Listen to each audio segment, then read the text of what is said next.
ಸಕ್ಕರೆ ಬೆಲೆ ಜಾಸ್ತಿಗೂ ಮೋದಿ ಅವ್ರಿಗೂ ಏನ್ ಸಂಬಂಧ?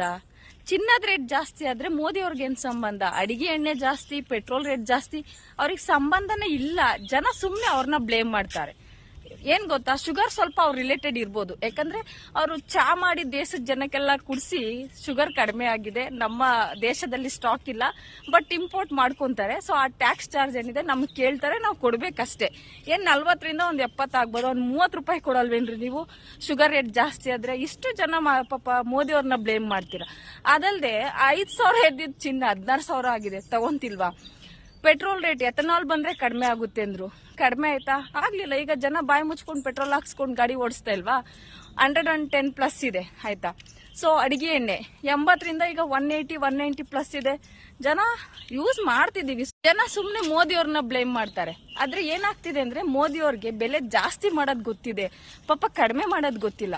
ಸೊ ಮುಂದಿನ 5 ವರ್ಷದಲ್ಲಿ ನಾವು ಅವ್ರಿಗೆ ಅಧಿಕಾರ ಕೊಟ್ಟಾಗ ಏನಾಗುತ್ತೆ, ಅವ್ರು ಸ್ವಲ್ಪ ಕಡಿಮೆ ಮಾಡ್ತಾರೆ. ಸೊ ಕೊಡೋಣ, ಯಾಕಂದ್ರೆ ನಮ್ಗೆ ಮೋದಿ ಫಸ್ಟು. ದೇಶ ಬಿಡ್ರಿ, ದೇಶ ಯಾವಾಗಿಂದ ಇದೆ, ಮುಂದೇನು ಇರುತ್ತೆ. ನಮ್ಗೆ ಪ್ರಧಾನ ಮಂತ್ರಿ ಅವ್ರು ಇರ್ಬೇಕು, ಮೋದಿ ಅವ್ರು ಇರ್ಬೇಕು. PM ಅಂದ್ರೇನೇಳಿ Pradhan Mantri ಅಂದ್ರೇನೇಳಿ PM. ಇದಿಷ್ಟೇ, ಅದ್ರಲ್ಲಿ ಏನು ಚೇಂಜಸ್ ಆಗೋದಿಲ್ಲ.